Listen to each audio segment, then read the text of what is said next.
인간에게 있어서 가장 중요한 문제는 뭘까요? 무엇보다 먹고 사는 문제가 아닐까 싶은데요. 이 문제에 대한 해답을 탐구하는 학문이 바로 경제학이죠. 경제와 인간을 탐구하는 경제인문학 지식쇼 복카데미, 경제와 인문학을 오가는 하이브리드 경제학자 박정호 교수님 모셨습니다. 네, 안녕하세요. 안녕하세요. 네, 반갑습니다. 네, 깜짝 놀랐습니다. 한은혜 조사 형님 중에 이렇게 잘생긴 분이 있으실 줄이야. 네, 아닙니다. 영광입니다. 네, 하여튼 불러주셔서 감사합니다. 바쁘신 분이 이제 시간도 내주셔가지고 제가 열심히 같이 촬영해 보겠습니다. 왜 그러세요? 혹시 오늘 준비해 오신 주제 혹시 어떤 걸까요? 예, 사실 경제학도요, 지금까지 발전해오는 과정에서 일종의 계보라는 게 있습니다. 예, 그래서 오늘은 경제학의 계보에 대해서 좀 말씀드리려고 하는데요. 계보 그러면 무슨 생각부터 떠오르세요? 계보하면 이제 조선 그 왕조 태정태세 문화재 이런 거 떠오르는데요. 경제학이 오늘날의 모습을 갖추는 데 있어서 많은 사람들이 기여해 왔고, 그리고 많은 이론들 또는 많은 관점들이 있었는데요. 그것들을 일종의 추종하는 여러 가지 여기에서도 계보들이 있습니다. 학맥이라고 해도 또는 학풍이라고 해도 될 것 같은데요. 오늘은 그래서 경제학의 계보를 통해서 지금의 경제학을 이해할 수 있는 시간을 가져볼까 합니다. 박정호 교수님과 함께하는 경제학파 이야기 지금부터 시작하겠습니다.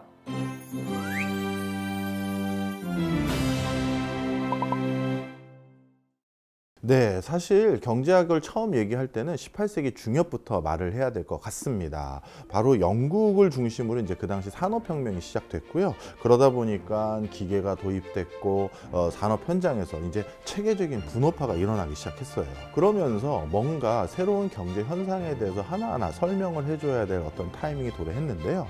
그때 혜성과 같이 등장한 우리가 경제학의 아버지라고 부르는 사람이 있는데 애담 스미스가 바로 이때 등장합니다.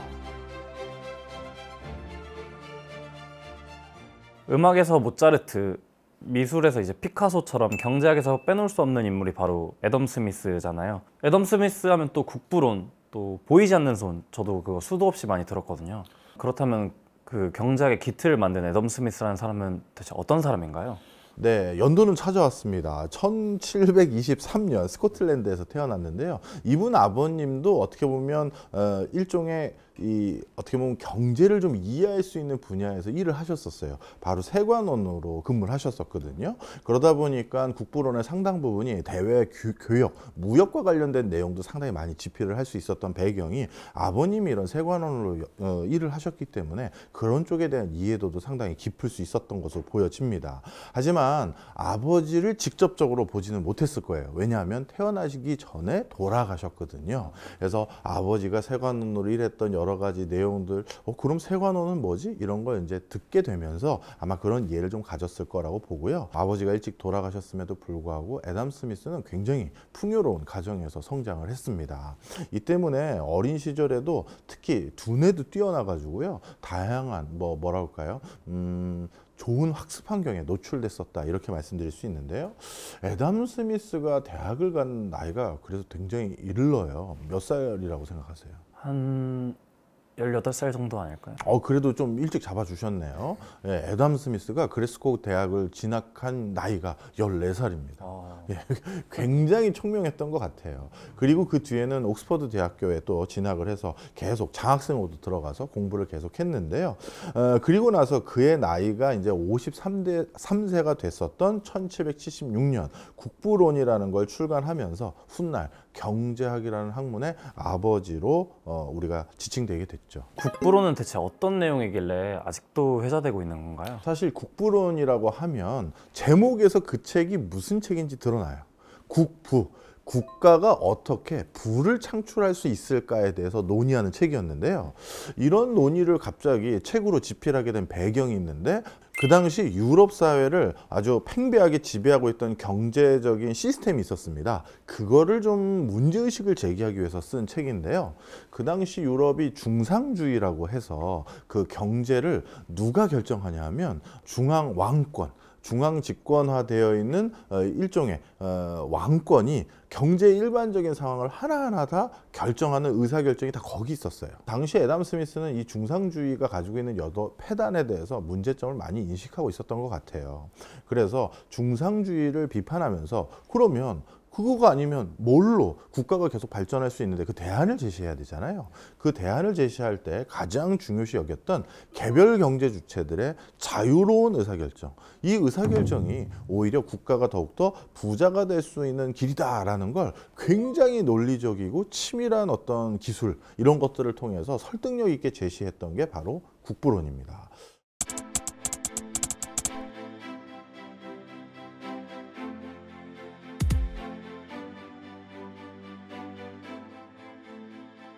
개개인이 자신의 이익을 위해 좀 이기적으로 행동했을 때 오히려 사회적으로 효율적인 결과로 이어질 수 있다. 그러니까 기존에는 국가 중심으로 이렇게 그런 패러다임이 있었다면 이제는 개개인의 이익을 중심으로 바뀐 거겠네요. 그렇다면 국부론과 함께 항상 언급되는 애덤 스미스의 보이지 않는 손, 이건 대체 어떤 건가요? 네, 사실 보이지 않는 손을 강조했다는 건 그 전에 보이는 손을 비판하기 위한 것이다 이렇게 생각하시면 됩니다. 그 나라의 중앙 권력, 그 사람들이 하나하나 지정하고 설명하고 설득하고 경제 행위를 재단하는 거, 이걸 비판하면서 보이지 않는 손이 저절로 작동하게 만든다, 이 경제 메커니즘을, 그걸 설명한 건데요. 그럼 여기서 말하는 보이지 않는 손이라는 건 뭐냐? 바로 가격을 의미한다라고 해도 과언이 아닙니다. 내가 어떤 물건을 더 많이 생산할지 덜 생산할지 또는 어디 가서 판매할지 이런 것들에 대해서 중요한 나침반 역할을 하는 게 아까 말씀드렸던 개별 경제 주체들의 이기심, 그 이기심이라는 건 더 큰 이득을 누리고자 하는 그 마음이잖아요.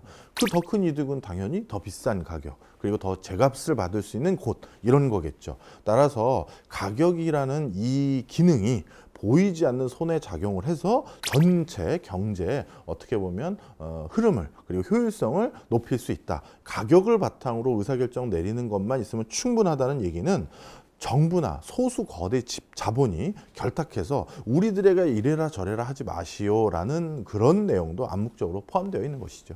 아, 그렇군요.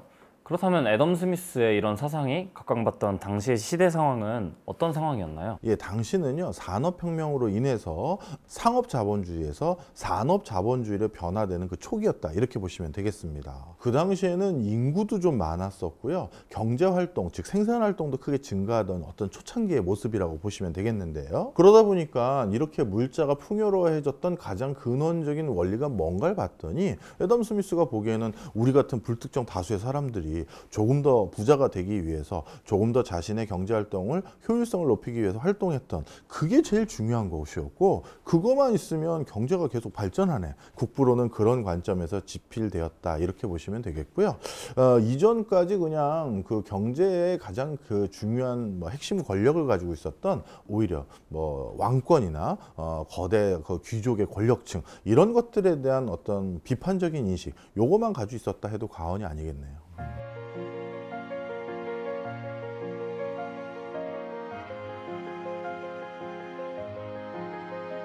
산업혁명이라는 시대적 배경에 맞물려서 이제 자유로운 시장 경제를 지향하는 애덤 스미스의 사상을 후대 학자들이 이제 이어가면서 경제학이라는 또 학문이 탄생하고 그랬겠네요. 네, 맞습니다. 사실 애덤 스미스의 이러한 세상을 바라보는 관점을 계속 계승한 학자들이 있었었는데 후대에 이런 학자들을 뭐라고 불렀냐면 고전학파라고 불렀습니다. 쉽게 얘기해서 국가가 계속 부유해 줄 수 있는 경제 원리를 기본으로 삼으면서 그것을 좀 더 그 이론을 아주 정교하게 만든 학자들을 이제 고전학파라고 부르는데요. 이 고전학파 학자들이 제시했던 이론 중에 가장 상징적인 이론이 하나 있습니다. 세이의 법칙이라는 이론인데요. 아마 한국은행 입사 준비하시면서 공부하셨을 거라고 보는데 대충 아시죠? 네. 뭡니까? 공급이 스스로의 그런 수요를 창출한다, 이런 말이죠. 예, 맞습니다. 이 세이의 법칙은 공급만 잘 되면 수요는 저절로 해결된다, 이런 관점의 어떤 경제 이론이다, 이렇게 보시면 되겠습니다. 이 이론이 어떻게 나왔느냐? 결국 어떤 제품을 공급하기 위해서, 즉 생산하기 위해서는 그 생산 과정에서 많은 경제 주체들과 경제적인 요소들을 가지고 있는 사람들이 참여하잖아요. 그러면 공급만 제대로 된다는 건 그 공급에 참여하는 사람들에게 반드시 일정 부분의 소득이 나눠질 수밖에 없고, 그 소득을 가진 사람은 그걸 바탕으로 뭔가 자연스럽게 돈을 쓸 수가 있잖아요. 그러니 공급만 잘 되면 소비는 저절로 해결된다, 소비는 저절로 균형값을 갖게 된다라는 주장이 바로 이런 맥락에서 나온 것이다, 이렇게 보시면 되겠습니다. 근데 잘 와닿진 않네요. 현실에서는 이제 수요보다 공급이 많아가지고 그런 균형이 달성되지 않는 사례를 쉽게 찾을 수 있는 것 같은데요. 맞습니다. 고전학파의 이론은 당시 경제가 굉장히 잘 굴러갔을 때, 호황이었을 때의 상황을 어떻게 보면 좀 어떻게든 설명해 보고자 하는 노력 때문에 나온 것 같아요. 뿐만 아니라 완전 경쟁이라든가 가격의 신축성, 우리가 미시경제학에서 주로 가장 예쁜 경제 상황을 설명할 때 다루는 여러 이론들이 그 당시 호황의 경제 시절에는 딱 맞아 떨어졌었거든요. 혹시 알프레드 마샬이라고 기억하십니까?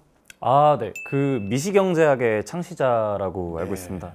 제가 그 한국은행 시험 준비할 때 미시경제학 때문에 고생을 좀 많이 했거든요. 되게 유명한 말씀을 하셨잖아요. 뭐죠? 케임브리지 대학 교수 취임사에선가? Cool head but warm heart 이런 말씀을 하셨다고. 발음이 아주 좋으십니다. 아, 네. 일부러 좀 굴려봤습니다. 예, 맞습니다.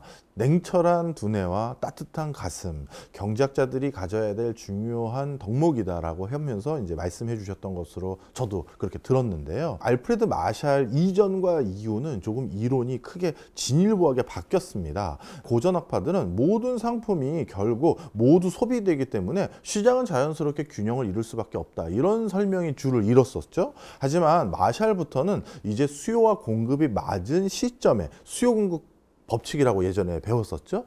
그런 시점에 우리가 이렇게 균형을 달성하는 것이다라고 해서 무조건 맞아떨어지는 건 아니다라는 걸 설명을 해줬고요. 그리고 또 한 가지, 미시경제학에서 고생하셨다니 저도 똑같이 고생했던 사람 중에 하나인데, 이게 뭐 그냥 세상 돌아가는 이치만 배우면 되는 줄 알았는데 뭐 미분을 자꾸 하라고 하더라고요.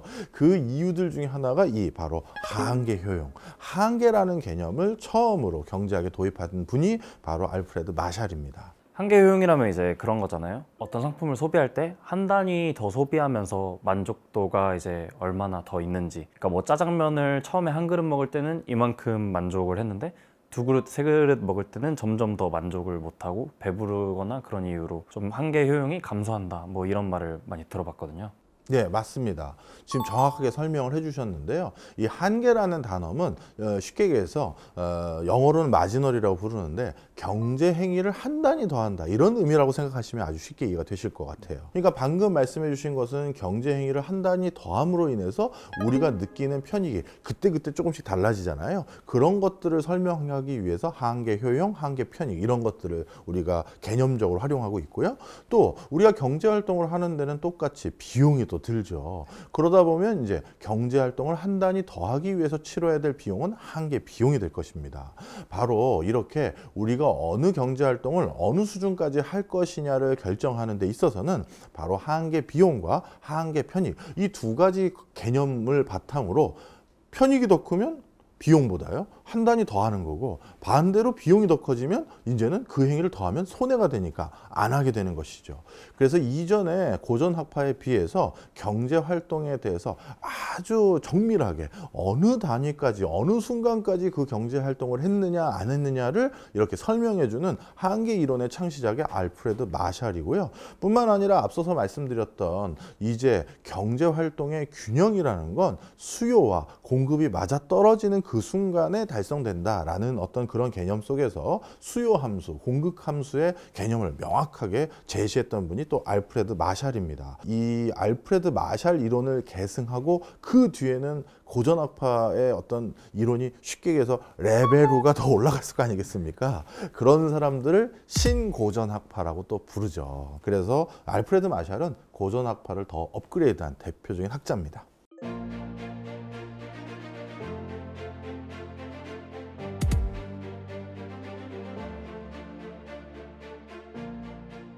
그러면 신고전학파도 고전학파와 비슷하게 정부의 개입을 좀 최소화하자는 비슷한 입장이었겠네요. 예, 맞습니다. 고전학파의 가장 근저의 기조는 정부의 개입을 좀 지양해야 된다라는 맥락이 있거든요. 역시 신고전학파 역시도 그 이론을 더욱더 정밀하게 했을 뿐이기 때문에 똑같이 어떻게 보면 정부의 비효율적인 시장 개입 이런 인식이 많았었고요. 그러다 보니까 정부가 효율적인 배분 상태를 달성하지 못하는 시장 실패 이런 것들을 야기시키는 주범이다라고 생각을 하게 됩니다. 하지만 대공황이 발생하면서 이러한 어떤 이론만 가지고는 세상에 돌아가는 경제 현상을 다 설명할 수 없다라는 게 이제 밝혀지게 되죠.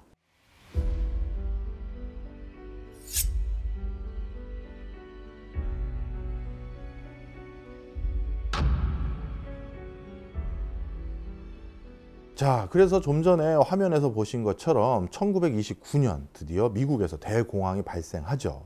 이거 엄청난 상황이죠. 게다가 물가가 하락하면서 심각한 디플레이션까지 동시에 발생해가지고요.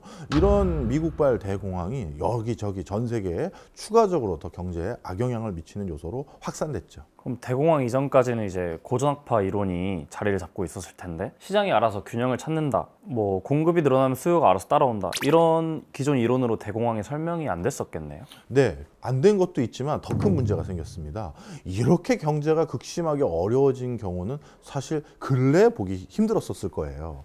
그러다 보니까 그동안 고전학파는 정부가 자꾸 나서지 마, 어떻게 보면 불균형 또는 경제적인 어떤 여러 가지 불협화음 이런 게 있어도 보이지 않는 손에 의해서 저절로 조금만 시간을 기다리면 해결돼, 이런 기조였는데 지금 실업이 아주 고도화되고 경기가 급격히 안 좋아지니까 뭐 자살에 치닫거나 아니면 파산해서 가정이 붕괴되거나 이런 게 너무 많이 보이잖아요. 그러니까 단순히 무작정 기다리기만 할 수 없다라는 소리가 여기저기서 나오게 되기 시작합니다.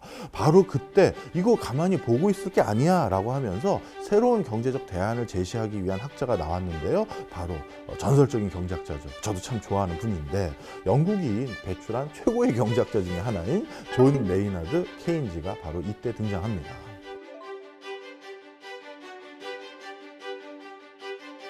케인즈가 한 굉장히 유명한 말이 있잖아요. 네. 제가 진짜 좋아하는 말인데 오늘 영어를 좀 많이 쓰게 되네요. In the long run, we are all dead. 그러니까 장기에는 우리는 모두 죽는다. 지금 말씀해 주신 것처럼 결국은 우리가 모두 다 이르는 결론은 죽음인데 그 전에 뭔가 빠른 대안을 제시해야 되지 않겠느냐, 그런 문맥적인 내용이 숨어져 있는 것이죠. 바로 그래서 케인즈는 가만히 기다리고 있을 것이 아니라 시의적절한 개입은 필요하다라는 주장을 가하게 됩니다. 그런데 이제 케인즈가 시의적절한 그 개입을 이제 주장할 때는 그럼 어떻게 개입할 건데 그 이론적 배경도 필요하잖아요. 근데 케인즈는 그동안 고전학파류에서 주장했던 공급만 제대로 되면 수요는 걱정 안 해도 돼라는 그 이론을 정반대로 뒤집습니다. 문제는 수요에 있다라고 생각을 하게 된 거예요. 적절한 수요가 뒷받침되지 않으면 공급하는 곳에서도 지금 물건을 생산해봤자 팔 수가 없는데 누가 공급하겠느냐, 이 인식을 갖게 된 겁니다. 그래서 케인즈는요, 특히 중요한 수요는 그냥 수요가 아니라 유효 수요라는 개념을 들고 왔는데요. 공부하실 때 아마 들어보셨을 거예요. 유효 수요는 특히 그냥 수요보다도 앞에 조건이 하나 더 붙죠. 바로 구매력이 뒷받침된 수요, 아니면 구매 의사가 뒷받침된 수요, 이 정도 얘기할 수가 있을 것 같은데요. 충분한 구매력을 바탕으로 사고자 한 욕구가 있는 그런 수요들이 어느 정도 뒷받침되어 주어야 경제가 돌아갈 수 있다라는 걸 설명합니다. 즉 지금의 불황은 이 유효 수요가 부족해서 발생한 것이기 때문에 그럼 어떻게 해결해야 된다? 유효 수요를 인위적으로 늘려야죠. 그렇죠. 만들어줘야죠. 그때 지금 개별 경제 주체들은 다 어려워하니 인위적으로 유효 수요를 만들어줄 수 있는 사람은 얘밖에 없다라고 하면서 대안으로 주목한 사람이 있는데 바로 그게 정부입니다.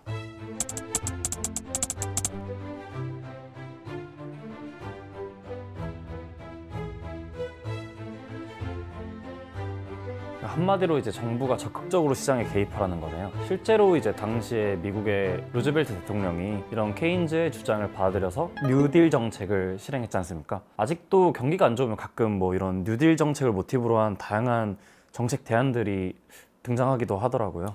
예, 맞습니다. 그래서 많은 국가에서 경기가 안 좋았을 때 그 나라의 국가 수반들이 내가 그래서 이 경기를 호전시키기 위해서 정부 지출을 늘리는 사업들을 할 겁니다라는 어떤 새로운 국책 사업들을 만들어낼 거 아니겠어요? 근데 많은 국가에서 그런 사업을 명명할 때 뉴딜이라는 단어를 씁니다.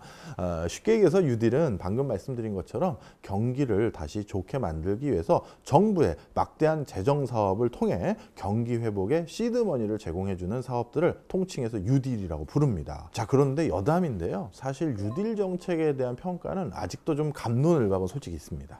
네, 왜냐하면 당시 어려워진 미국 경제 그리고 미국 경제 규모를 봤었을 때 그 뉴딜 정책이라는 그 일부 사업만 가지고 미국 경제가 다시 선순환을 그리기에는 그 규모가 좀 작지 않았느냐라는 지적들이 있어요. 그러다 보니까 실질적으로 미국 경제가 선순환으로 돌아선 것은 2차 세계대전으로 인해서 전시 수요가 폭증했기 때문에 미국 경제가 다시 좋아진 것이지 뉴딜만 가지고 경기가 다시 바뀌었다라고 보기는 어렵다, 이런 지적들이 많이 있습니다. 하지만 분명한 것은 당시 경기를 바꾸겠다는 정부의 강력한 의지를 표명했고요. 그런 의지를 보면 민간 경제 주체들은 당연히 그 생각을 할 수가 있어요.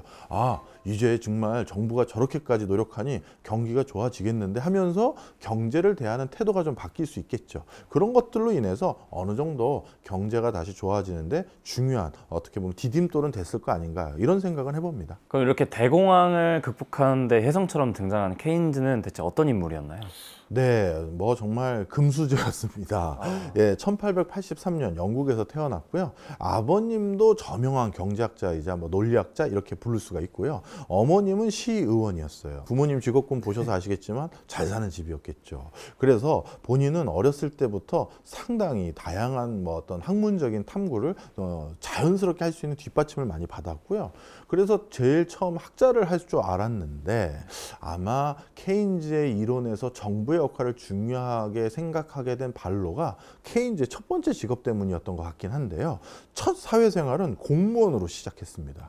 그러다 보니까 국가 관련한 거버너로 일을 하다 보니 국가의 역할이라는 걸 이때 아마 힌트를 얻었지 않을까, 저는 그렇게 생각을 해요. 그 다음에 이 공무원으로 사회생활을 하다가 역시 공부 좋아하는 사람이라서 그런지 대학에 이제 강사 생활을 시작하게 됐고요. 그러다가 영국의 재무성의 자문위원으로 활동하면서 재정정책이나 이런 것들을 담당하는 관료로 일한 적도 있습니다. 그래서 이 케인즈는 다른 학자들과 달리 순수히 이론적인 것만 탐구하는 학자가 아니라 실제 현실 생활에 적용해보거나 대입시켜보는 그런 기회를 가졌던 대표적인 학자라고 볼 수 있고요.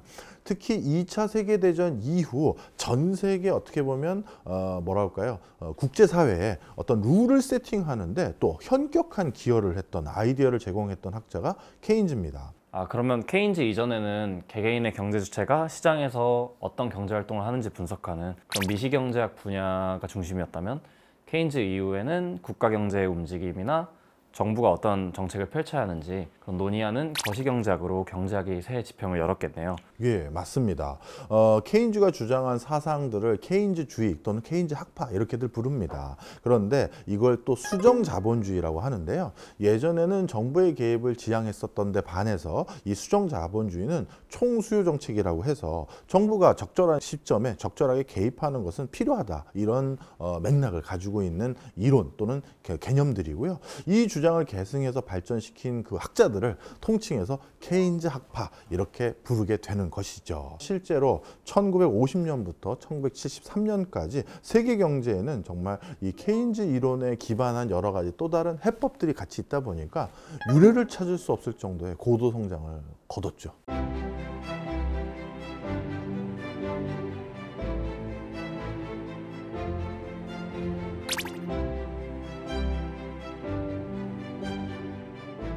(1973년이라고) 콕 집어서 말씀하시는 거 보니까 또 고전학파의 주장이 틀린 대공황 같은 또 사건이 하나 발생하나 보네요. 예, 맞습니다. 바로 오일 쇼크죠. 오일 쇼크가 이제 촉발되면서 케인즈 이론마저도 이제 큰 실험대에 오르게 됩니다. 특히 경기 침체가 온 것도 문제지만 원래 경기 침체는 물가가 떨어지면서 유발된다라는 게 일반적인 그 이론적 어떤 틀 속에서 제시됐던 내용인데, 이번에는 아주 특이하게 물가가 같이 상승해버린 거예요. 그것을 후배의 스태그플레이션이라고 지칭했죠. 자, 바로 이런 것들 때문에 케인즈 이론도 다시 도전에 직면하게 됩니다. 특히 오일 쇼크는 지금의 경제 상황과 유사한 면도 있어요. 요즘도 경제가 안 좋아지는데 이상하게 물가는 오르거든요. 당시 경제학자들은 이걸 어떻게 바라보고 대안을 제시하려고 노력했는지 다음 편에 준비해 봤습니다. 오일 쇼크라는 위기 상황에서 케인즈주의는 어떤 해답을 내어놓았는지 복카데미 다음 편을 기대해 주세요. 네, 감사합니다.